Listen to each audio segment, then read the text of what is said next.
এটা বলতে গেলে আসলে আমি নিজেকে ধরে রাখতে পারি না।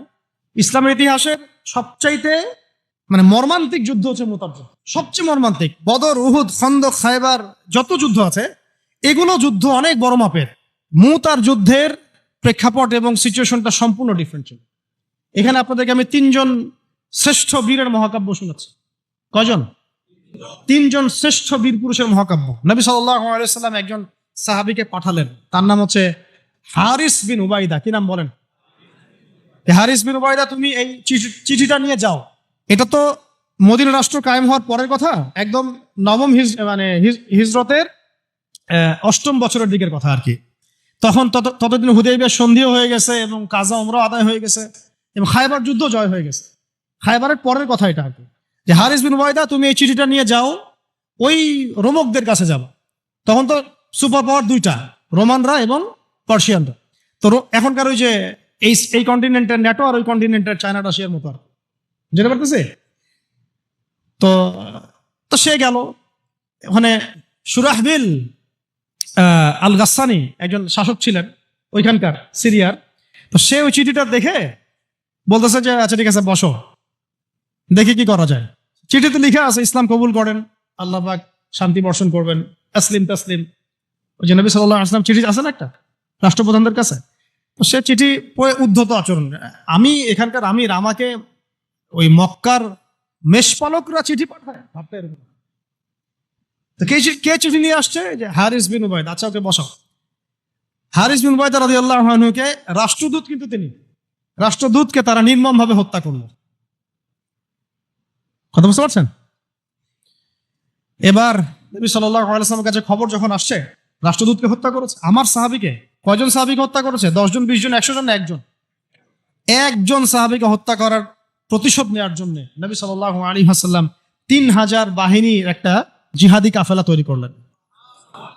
3000 বাহিনী কাফেলায় তিনি নিজে নেতৃত্ব না দিয়ে বললেন যে এই কাফেলার নেতৃত্ব দিবে আমার প্রিয় ভাজন, তাকে তার পালক পুত্র বলা হতো এক সময়, যায়েদ ইবনে হারেসা রাদিয়াল্লাহু আনহু। কোন যায়েদ? তায়েফের সফরের সঙ্গী, তায়েফের সফরের একজন সাহাবী তার সাথে ছিলেন, তার নাম যায়েদ ইবনে হারেসা। যখন তায়েফবাসী নবীজিকে মারছিলেন, যায়েদ ইবনে হারেসা রাদিয়াল্লাহু আনহু তার বুক দিয়ে নবীকে জড়ায় ধরেছিলেন যে আমার গায়ে আঘাত লাগুক, তার গায়ে না লাগুক। এই সাহাবী যায়েদ ইবনে হারেসা রাদিয়াল্লাহু, তাকে পতাকা দিয়ে বললেন এই মোতার যুদ্ধের আমির হচ্ছে যায়েদ ইবনে হারেসা। যদি যায়েদ ইবনে হারেসা শহীদ হয় তাহলে পতাকা বহন করবে জাফর ইবনে আবি তালেব, আমার চাচাতো ভাই। কোন জাফর? যিনি আবিসিনিয়ায় গিয়েছিলেন মুসলিমদেরকে নিয়ে হিজরত করতে, মনে আছে? যিনি বাদশাহ নাজাশির সামনে কুরআন তেলাওয়াত করার, সূরা মারিয়াম তেলাওয়াত করার কারণে বাদশাহ নাজাশির চোখ দিয়ে দরদর করে পানি পড়তে শুরু করেছে। ওই বাদশাহ নাজাশিও পরে ইসলাম কবুল করেছে, আলহামদুলিল্লাহ। জাফর রাদিয়াল্লাহু আনহু পতাকা বহন করবে যদি যায়েদ ইবনে হারেসা শহীদ হয়। এরপরে যদি জাফরও শহীদ হয়, পতাকা বহন করবে আমার আরেক প্রিয় ভাজন সাহাবী আব্দুল্লাহ বিন রাওয়াহা রাদিয়াল্লাহু আনহু। আব্দুল্লাহ বিন রাওয়াহা রাদিয়াল্লাহু, যাকে যে কোনো মুহূর্তে যদি বলতেন ইসলাম নিয়ে একটা শের বলেন, একটা কবিতা বলেন, ইনস্ট্যান্ট তিনি শের বলে ফেলতে পারতেন। এত সুন্দর, এত উন্নত কাব্য প্রতিভা ছিল তার মধ্যে। এই নষ্ট সংস্কৃতি না, তাদের সংস্কৃতি ছিল একেবারে খাঁটি তাওহীদের সংস্কৃতি। এমনকি কাবা তাওয়াফ করছেন তিনি, তখন কাবা তাওয়াফ করছেন বিদায় কাজা উমরা আদায় করার সময় নবীর সামনে সামনে তিনি ঘুরছেন এবং আবৃত্তি করছিলেন একটা কবিতা কাফেরদেরকে আঘাত করার জন্য। এই কাফেররা দেখো, তোমরা যাকে বের করে দিয়েছিলে তিনি আজকে সসম্মানে এখানে ঘুরতেছে। ওমর রাদিয়াল্লাহু আনহু বলছিলেন যে কাবা তাওয়াফ করার সময় তুমি এগুলো বলছো? নবীজি বলেন ওকে ছেড়ে দাও, সে এমন বাক্য তিলাওয়াত করতেছে, এমন বাক্য সে চয়ন করেছে যেগুলো কাফেরের অন্তরে বর্ষার চাইতেও বেশি বিদ্ধ হচ্ছে, তাকে বলতে দাও। এই হলো আব্দুল্লাহ বিন রাওয়াহা রাদিয়াল্লাহু আনহু, নবীজির অত্যন্ত প্রিয় ভাজন সাহাবী।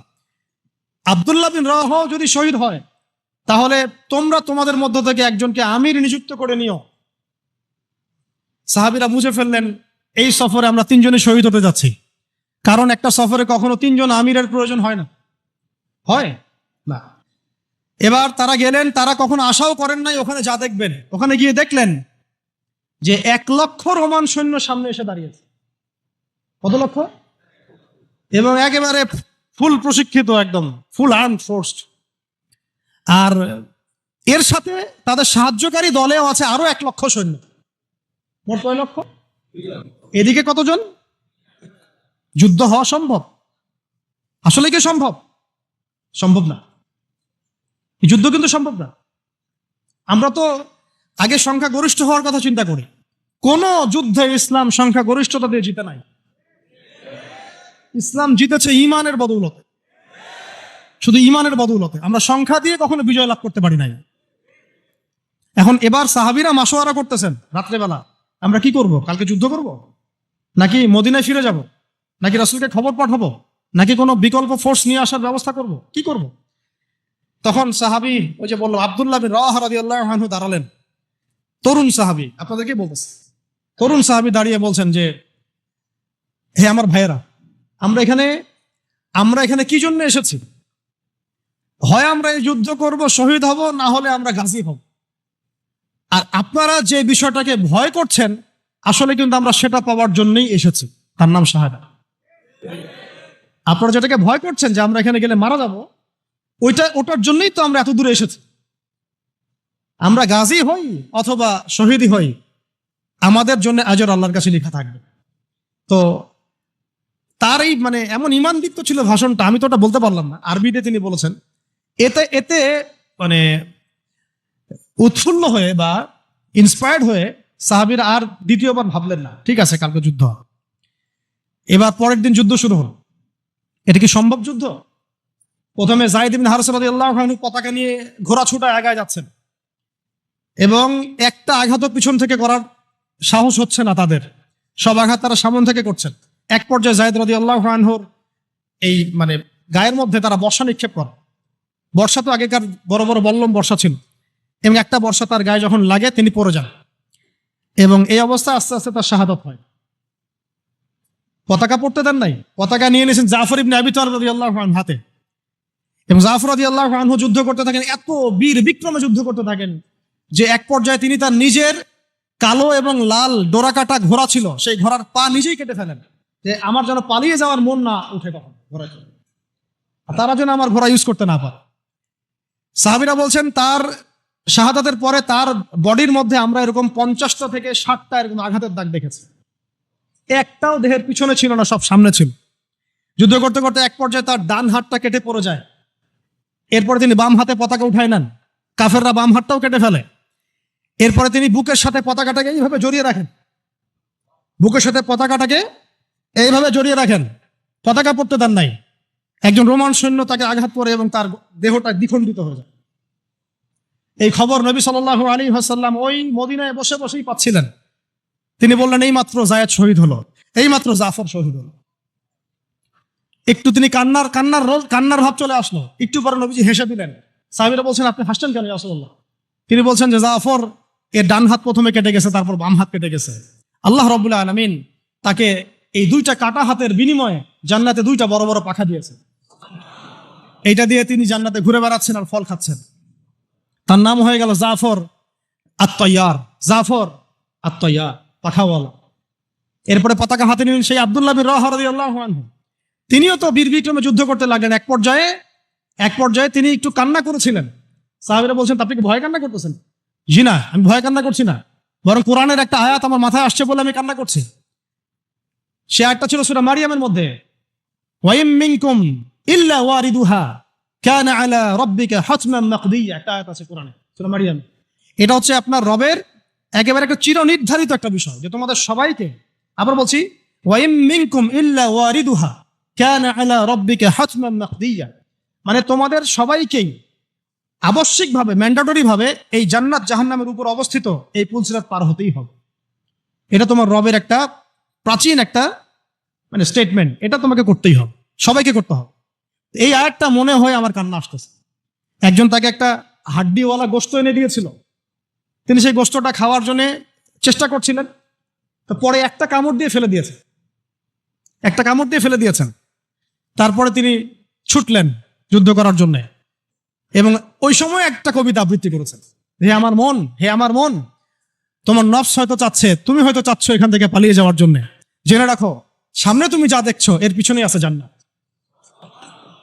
শেষমেশ কি জীবন দেখেন, কি ব্যক্তিত্ব, কি ক্যারেক্টার, কেমন গায়রত, কেমন ইজ্জত, কেমন সম্মান, কি জীবন। এরপরে তিনিও শহীদ হলেন, পতাকা হাতে তুলে নিলেন আল্লাহর বীর খালেদ বিন ওয়ালিদ রাদিয়াল্লাহু, তাকে পতাকা দেওয়া হলো। তিনি কিন্তু নতুন মুসলিম হয়েছেন। উহুদের যুদ্ধের যে ক্রাইসিস, এটা কিন্তু তার হাতে। আর কাজা উমরা আদায় করতে গিয়ে নবীজি চিঠি লিখে দিয়েছেন, ছোট্ট করে একজনের দ্বারা লিখিয়েছেন যে খালিদকে চিঠিটা পৌঁছে দিও। ওখানে লেখা আছে, খালিদ তুমি যদি কাফেরদের পক্ষ অবলম্বন না করে মুসলিমদের পক্ষ নিতা কতই না ভালো হবে। ঠিক আছে, এই একটা লেখা, একটা চিঠি খালিদ রাদিয়াল্লাহু আনহু একবারে কলিজাটা কাঁপায় ফেলছে। তিনি মক্কা থেকে মদিনায় গিয়ে নিজে ইসলাম কবুল করে আসছেন, এবং নবী সাল্লাল্লাহু আলাইহি ওয়াসাল্লাম তাকে কিন্তু আন্ডারস্টিমেট করেন নাই। তার হাতে উল্টা তরোয়াল উঠাই দিয়ে বলছেন যে আজকে থেকে এই তরোয়াল তোমার, এবং তোমার নাম হচ্ছে সাইফুল্লাহ, তুমি আল্লাহর তরবারি। এরপর থেকে তিনি প্রায় 80-90টা যুদ্ধ করেছেন, সবগুলোতে জয়লাভ করেছেন মাশাআল্লাহ। তো ওই খালিদ রাদিয়াল্লাহু আনহু পতাকা তুলে নেন মোতার যুদ্ধে। তারপরে সিরাতের মধ্যে আসছে, তিনি বলছেন নিজের ভাষায় যে ওই দিন আমার হাতে 9টা তরোয়াল ভেঙে গেছে। যুদ্ধ করতে করতে করতে করতে ওই দিন আমার হাতে 9টা তরোয়াল ভেঙে গেছে। তিনি ছিলেন যুদ্ধ কৌশল অত্যন্ত পারদর্শী, হুটে হাটে কোনো কাজ করতেন, অনেক পারদর্শী। তিনি ডানের সৈন্যকে বামে নিয়ে আসছেন, বামেরটাকে ডানে নিয়ে গেছেন, সামনেটাকে পিছনে নিয়ে আসছেন, পিছনেটাকে সামনে নিয়েছেন। বর্ষা যারা ছিল তাদেরকে পিছনে নিয়ে আসছেন, তীরন্দাজদেরকে সামনে দিয়েছেন, মানে ওদেরকে ভেবা চাকা খাওয়াই দিয়েছেন যে ওরা মনে করতেছে এরা মনে হয় অনেক, হ্যাঁ এরা মনে হয় আরো বিকল্প ফোর্স নিয়ে আসছে মনে হয়। তো ওরা আস্তে আস্তে পিছনের দিকে যাওয়া শুরু করতেছে, আর এদিকে মুসলিমরা একটু একটু করে সেফ জোনে আসার চেষ্টা করতেছে পিছনের দিকে। ওরা ভাবতেছে পিছনের সামনে যদি আগাই হয়তো পিছন থেকে ওরা আরো সৈন্য নিয়ে আসছে, আমাদেরকে আক্রমণ করবে। এই আল্লাহ পাক ভয় চাপাই দিলেন, এরা পালায় চলে গেল। 3000 সৈন্য নিয়ে 2 লক্ষ সৈন্যকে পরাজিত করা হয়েছে। খালিদ রাদিয়াল্লাহু আনহু বললেন আমার হাতে সেই দিন 9টা তরোয়াল ভেঙেছে, আর শেষমেশ ছোট্ট একটা ইয়েমেনি চাকু দিয়ে আমি যুদ্ধ করেছি। তাহলে চিন্তা করেন কত কাফের মারা গেছে। আর মুসলিমদের মধ্যে মাত্র 12 জন সাহাবী শহীদ হয়েছে। মাত্র 12 জনকে তারা মারতে পারছে, বাকিদেরকে মারতে পারবে না। এইগুলো হচ্ছে মহাকাব্য, জাজল্যমান মহাকাব্য, যেগুলো আমাদের এই প্রজন্মকে জানানো উচিত এবং আপনাদের মাথায় থাকা উচিত। প্রত্যেকটা সংগ্রাম, প্রত্যেকটা বিপ্লব, প্রত্যেকটা অভ্যুত্থানের পিছনে যেন থাকে আল্লাহর সন্তুষ্টি, আল্লাহর দিন কায়েমের চেষ্টা, আল্লাহর দিনের খেদমতের চেষ্টা এবং ইনসাফ প্রতিষ্ঠার চেষ্টা, এবং জালেমের বিরুদ্ধে আমাদের অবস্থান সবসময় শক্ত থাকবে ইনশাআল্লাহ। এরকম অনেক ঘটনা আছে, আমি আজকে আর বলার সুযোগ পেলাম না। ইনশাআল্লাহ আরো একদিন আল্লাহ যদি তৌফিক দেন ইনশাআল্লাহ তাআলা আমি আপনাদের সাথে আবার এগুলো ডিসকাশন করবো ইনশাআল্লাহ। তো শেষ করার আগে আমি জাস্ট 2-1টা নাম উচ্চারণ করতেছি। সেটা হচ্ছে আমার খুব পছন্দের একজন ব্যক্তিত্ব, ইমাম হুসাইন রাদিয়াল্লাহু আনহু। নাম মনে আছে না? তার কারবালার মাঠের ঘটনা আপনারা জানেন। এগুলো মহাকাব্য। তিনি সপরিবারে নিহত হলেন, শেষ পর্যন্ত কিন্তু আত্মসমর্পণ করেননি। করেছেন? তিনি প্রস্তাব দিলেন আমাকে ছেড়ে দাও, আমি মদিনায় চলে যাই, আমাকে ছেড়ে দাও, আমি মক্কায় চলে যাই, ছেড়ে দাও আমাকে, আমি কোনো সীমান্তে চলে যাই, সেখানে জিহাদ করে শহীদ হই। তারা কিন্তু সুযোগ দেয় নাই। আমাকে বলেন যারা তাকে আক্রমণ করেছিল তারা কি কালিমা পড়া মুসলমান ছিল না? বলেন, তারা কি কাফের ছিল? তাহলে এখন কি ইমাম হোসেন যে এখানে প্রতিবাদ করলেন, হাতে অস্ত্র উঠিয়ে নিয়ে যুদ্ধ করে শেষ পর্যন্ত শহীদ হলেন, তার যুদ্ধটা কি সন্ত্রাসী কর্মকাণ্ড ছিল? ঠিক অনেকে আছে আমাদের সমাজে, তারা মনে করে যে মুসলিমরা যতই পাপ করুক না কেন ওদেরকে কিছুই বলা যাবে না। এমন একটা কনসেপ্ট আমাদের সমাজে আছে, মুসলিম তো আরে ভাই কালিমা পড়ছে, লা ইলাহা ইল্লাল্লাহ বলছে, তাকে আপনি কেন এইভাবে চার্জ করেন? আরে কালিমা তো আব্দুল্লাহ বিন উবাইও পড়েছিল। আব্দুল্লাহ বিন উবাই কি কালিমা পড়ে নাই?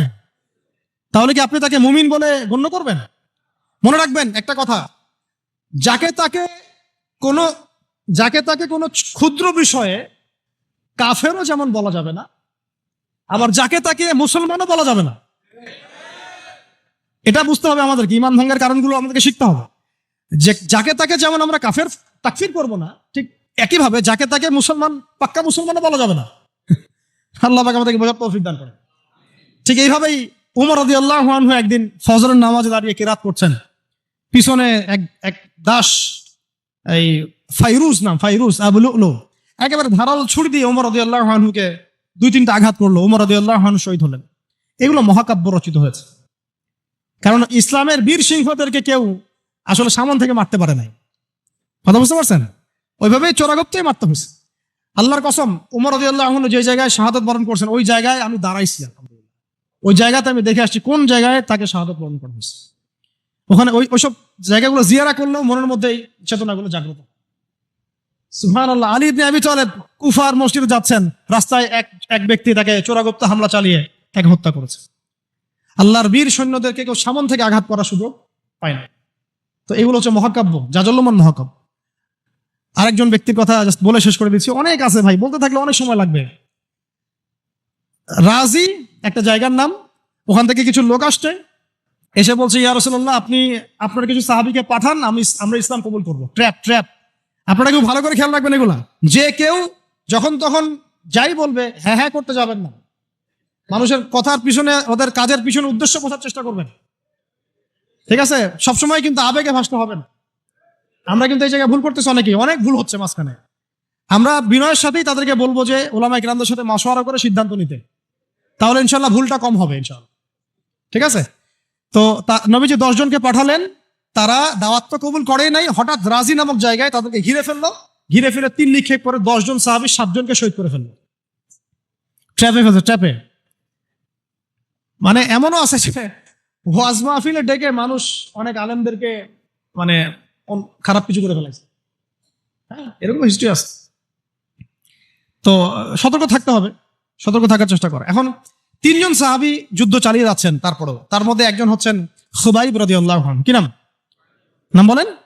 খুবাইব রাদিয়াল্লাহু আনহু। খুবাইব রাদিয়াল্লাহু আনহুকে এক পর্যায়ে মানে আর কতক্ষণ পারা যায়, 100 জন ঘিরে ফেলছে, আমরা 10 জন, 7 জন শহীদ হয়ে গেছে, 3 জন বাকি আছে, কতক্ষণ পারা যায়? তো তারা বললো যে তোমরা পাহাড় থেকে নেমে আসো, তোমাদেরকে ছেড়ে দিব। 3 জন মাশওয়ারা করছেন, না না নামা যাবেন, নামলে কিন্তু ওরা আমাকে ধরে ফেলবে। তারপরে বাধ্য হয়ে এক পর্যায়ে নামতে হয়েছে। নামার সাথে সাথেই একজনকে তারা মেরে ফেলছে, বাকি 2 জনকে তারা মক্কায় বিক্রি করে দিয়েছেন। ওই মক্কার 2 জনের মধ্যে একজন হচ্ছেন খুবাইব রাদিয়াল্লাহু আনহু। কি নাম? খুবাইব রাদিয়াল্লাহু আনহু। আরেকজনের নাম আসিম রাদিয়াল্লাহু আনহু। আসিম রাদিয়াল্লাহু আনহু। আসিম রাদিয়াল্লাহু আনহুকেও তারা হত্যা করেছে এবং তার লাশটাকে বিকৃত করার চেষ্টা করেছিল। কিন্তু আসিম রাদিয়াল্লাহু আনহু ওই সময় দোয়া করেছিলেন, আল্লাহ আমার লাশকে কোনো কাফেরের হাতে বিকৃত হতে তুমি দিও না। যুদ্ধ করতে করতে কথাটা বলেছেন, আপনি বুঝতে পারছেন যে 100 জন ঘিরে ফেলছে। ওদের একটা ট্রেডিশন ছিল লাশ বিকৃত করা, আল্লাহ আমার লাশটাকে তুমি কোনো কাফেরের হাতে বিকৃত করতে দিও না। তখন আল্লাহ রাব্বুল আলামিন তার শাহাদাতে পড়ে এক ঝাঁক ভেমরুল পাঠায় দেন, তারা তার গায়ের উপর বসে পড়ে, কোনো কাফের তাকে হাত দিতে পারে না। আল্লাহ পাক এভাবে সাহায্য করেন। আর এইদিকে খুবাইব রাদিয়াল্লাহু আনহুকে বিক্রি করে দেওয়া হলো মক্কায়, তাকে জেলখানায় রাখা হচ্ছে। তো খুবাইব রাদিয়াল্লাহু আনহু জেলখানায় বসে আছেন, এটা একটু শুনেন আপনারা। জেলখানায় বসে আছেন, তার খুরের কাজের প্রয়োজন হয়েছে। ছেলেদের প্রয়োজন হয় না? খুরের কাজ তো বুঝতে পারছেন, অ্যাডাল্ট আপনারা। তো খুর চেয়েছেন, একটা খুর, আমাকে একটা খুর দাও। এখন কথা হচ্ছে খুবাইব রাদিয়াল্লাহু আনহু খুর চাইছেন, খুর দেয়া হয়েছে, তারা খুর দিচ্ছেন। তো খুর কাজ শেষ করার পরে ওই কাফেরদের একটা বাচ্চা, ছোট বাচ্চা, তো দৌড়াদৌড়ি করতে গিয়ে ওই জেলখানার ভিতর ঢুকে গেছে, খুবাইব রাদিয়াল্লাহু আনহুর কাছে চলে আসছে। তো খুবাইব রাদিয়াল্লাহু আনহু কিন্তু পারতেন তাকে জিম্মি করে ওখান থেকে বের হইতে, পারতেন না? তিনি কোলে বসে আদর করতেছেন বাচ্চাটাকে, যার বাচ্চা সে তো আতঙ্কে, এইবার তো অবস্থা খারাপ, আমার বাচ্চাকে মেরে ফেলে তো সমস্যা হবে। তো খুবাইব রাদিয়াল্লাহু আনহু তাকে ছেড়ে দিলেন এবং আল্লাহ পাক ওই জেলখানার মধ্যে আল্লাহর পক্ষ থেকে তাকে আঙ্গুর খাওয়ালেন। ওই সময় ওই আঙ্গুর কথা পাওয়া যাচ্ছে না, কিন্তু জেলখানায় তিনি বসে আঙ্গুর খাচ্ছেন। তো কাফেররা বলেছে নিজেরাই যে খুবাইবের চেয়ে শ্রেষ্ঠ কোনো বন্দী আমরা কখনো দেখি না। খুবাইবের চেয়ে শ্রেষ্ঠ কোনো বন্দী আমরা কখনো দেখি না। খুবাইব রাদিয়াল্লাহু আনহুকে এরপরে মক্কার বাজারে নিয়ে যাওয়া হয়, একটা গাছের কাছে নিয়ে গিয়ে, শেষ করে দিচ্ছি লাস্ট পয়েন্ট, তাকে শুলদণ্ড দেওয়া হয়। কি দণ্ড? শুলদণ্ড। এটা আপনারা বুঝবেন না, এটা এমন না যে গলায় ফাঁসি দেওয়া। শুলদণ্ড কি একটু সার্চ করে দেখেন। লোহা পিছন দিয়ে মানে শরীরে একটা পাশ দিয়ে ঢুকিয়ে আর একটা পাশ দিয়ে বের করে দেওয়ার নাম শুলদণ্ড। নাউযুবিল্লাহি মিন যালিক, সুবহানাল্লাহ, লা হাওলা ওয়ালা কুওয়াতা ইল্লা বিল্লাহ। কি মানুষ! তখন তাকে বলা হচ্ছে, তোমাকে যদি শুলদণ্ড না দিয়ে মুহাম্মাদকে তোমার জায়গায় নিয়ে আসি, তুমি কি খুশি হবা? তিনি বলছেন, আমার জায়গায় মুহাম্মাদের একটা চুলও যদি বাঁকা হয় আমি সেটাও সহ্য করব। তুমি কি চাও বলো, শেষ খয়েশ কি? তখন খুবাইব রাদিয়াল্লাহু আনহু বলছেন, আমার শেষ ইচ্ছা হচ্ছে 2 রাকাত নামাজ পড়া। 2 রাকাত নামাজ পড়ার সুযোগ দেওয়া হলো। তিনি একটু শর্টকাটে নামাজ পড়লেন, বললেন যে আমি যদি নামাজ লম্বা করতাম তোমরা হয়তো বলাবলি করতে যে আমি ভয় পাচ্ছি। এরপরে তিনি 2টা কথা বলেছেন। এটা শেষ পয়েন্ট। 2টা কথা বলেছেন। একটা হচ্ছে সমস্ত মানুষদেরকে লক্ষ্য করে তিনি বলেছেন দোয়া, আল্লাহর কাছে হাত তুলে দোয়া করেছেন, আল্লাহুম্মা আহসিহিম আদাদা, আল্লাহ তুমি একটা একটা করে এদেরকে গুনে রাখো। ওয়াকতুলহুম বাদাদা, এবং তাদের একটা একটা করে তুমি হত্যা করবা। কে বদদোয়া করতেছেন? এবং কি শেষে একটা লাইন আছে, ওয়ালা তাতরুক মিনহুম আহাদা, আল্লাহ তুমি তাদের একজনকে বাকি রেখো না, তুমি সবগুলোকে আল্লাহ তুমি একটা একটা করে হত্যা করো। পরবর্তীতে আসলে কিন্তু হয়েছেও তাই, বিভিন্ন সময় এরকম কনফ্লিক্ট হয়েছে। তো তবে কিছু কিছু মানুষকে আল্লাহ ইসলাম কবুলের সুযোগ দিয়েছেন শেষ পর্যন্ত হয়তো। এরপরে তিনি দোয়া করছে, এরপরে তিনি একটা কবিতা আবৃত্তি করেছিলেন, এটা আমাদের আজকের আলোচনার শেষ অংশ। ওই অবস্থায় তিনি কবিতা আবৃত্তি করছিলেন। এই কবিতাটা আমরা সবাই যেন মুখস্থ করার চেষ্টা করি। অনেক সিরাতে অনেকভাবে আসছে, আমি আমার মতো করে বলার চেষ্টা করছি। তিনি অনেক 12-14 লাইনের একটা কবিতা আবৃত্তি করেছিলেন। তার শেষের 4টা লাইনে তিনি বলেছিলেন যে ওয়ালাস্তু উবালি হিনা উকতালু মুসলিমান, আমি কোনো পরোয়াই করি না যখন আমাকে মুসলিম হিসেবে শহীদ করা হচ্ছে। ওয়ালাস্তু উবালি হিনা উকতালু মুসলিমান আলা আই জামবিন কানা লিল্লাহি মাসরাই, আমাকে যেদিকেই পাশ ফিরিয়ে হত্যা করা হোক না কেন সেই পাশটা আল্লাহর জন্যই। ওয়াযালিকাল ইলাহ ওয়া ইয়াশা, তিনি এমন একজন ইলাহ যিনি চাইলে ইউবারিক আলা ফি কুল্লি শিলউইন মুমাজ্জা, তিনি আমার প্রত্যেকটা হাড়ে রক্তে মাংসে বরকত দিতে পারেন। এরপর তাকে শহীদ করা হয়। তো প্রিয় ভাইয়েরা, অনেক আলোচনা হলো, করতে থাকলে সারা রাত চলে যাবে, একদিনে তো সব বলা যাবে না। তো ইনশাআল্লাহ আমরা প্রতি মাসে যদি একটা করে সেশন করতে পারি, ইনশাআল্লাহ তাহলে আমাদের জন্য অনেক মুফিদ। আজকে আমরা যে বিষয়টার দিকে ফোকাস করার চেষ্টা করলাম, যে মহাকাব্য রচনা করতে হবে আল্লাহর জন্য। মহাকাব্য শুধু আমরা এবারই প্রথম রচনা করি নাই, আমাদের এই বাপদাদা পূর্বপুরুষ একদম সলফে সালেহিনের যুগ থেকে শুরু করে চিরায়ত এই যে 1400 বছর ইতিহাস, বহু যুদ্ধ হয়েছে, বহু বিপ্লব, বহু সংগ্রাম, বহু গণ অভ্যুত্থান। কিন্তু যে অভ্যুত্থানগুলোর উদ্দেশ্য ছিল শুধু দুনিয়া, সেই অভ্যুত্থানগুলো কখনো দীর্ঘস্থায়ী হয় নাই। যে অভ্যুত্থানগুলোর উদ্দেশ্য ছিল, বিপ্লবগুলোর উদ্দেশ্য ছিল শুধুমাত্র দুনিয়ার স্বার্থ হাসিল করা, সেগুলো পশ্চিমকালেও পরকালে কোনো আজর পাবে না। আর যে বিপ্লব, যে গণ অভ্যুত্থানগুলো শুধুমাত্র আল্লাহকে রাজি খুশি করার জন্য, আল্লাহর দ্বীনের জন্য, তার নবীর জন্য, ইসলাম প্রতিষ্ঠার জন্য কায়েম করা হয়েছে, সংগঠিত হয়েছে, শুধুমাত্র সেগুলোই দুনিয়াতেও সফল হয়েছে, পরকালও সফল হবে ইনশাআল্লাহ। এবং আমাদের এই ভাইদের ত্যাগগুলোকে আমরা যেন বিফলে যেতে না দেই।